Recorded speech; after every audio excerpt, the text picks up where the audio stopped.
గణతంత్ర దిన శుభాకాంక్షలు. నా పేరు బి లోకేశ్వర్. నేను 9వ తరగతి చదువుతున్నాను. మనందరికీ తెలుసు, మనం ఇంతకుముందు బ్రిటిష్ వాళ్ళ చేతుల్లో ఉండేవాళ్ళం. తర్వాత మన నాయకుల పోరాటం వల్ల మనం 1947లో స్వాతంత్రాన్ని తెచ్చుకున్నాం. కానీ మనల్ని మనం ఎట్లా పరిపాలించుకోవాలో మనకు తెలియలేదు. అప్పుడు మన దేశ నాయకులు ఒక రూల్తో ఒక పెద్ద పుస్తకాన్ని తయారు చేశారు. అదే రాజ్యాంగం. సరిగ్గా 1950లో జనవరి 26 నుండి మనం రాజ్యాంగాన్ని పాటిస్తున్నాం.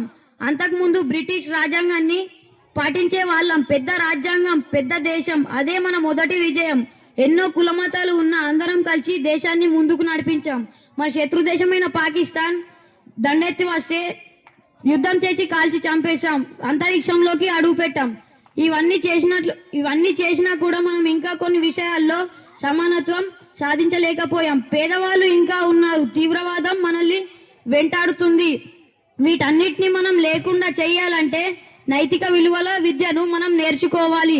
ఉపాధ్యాయుల మాటల్ని గౌరవించాలి. క్రమశిక్షణ, ఐకమత్యంతో ఉండాలి. ఇలా మనం ఉన్నట్లయితే 1000 పాకిస్తాన్లు, 1,00,000 చైనాలు మన దేశం వెంట్రుకు కూడా పీకలేవు. ఈ అవకాశం ఇచ్చిన పెద్దలందరికీ నా యొక్క నమస్కారాలు. జై హింద్, జై భారత్.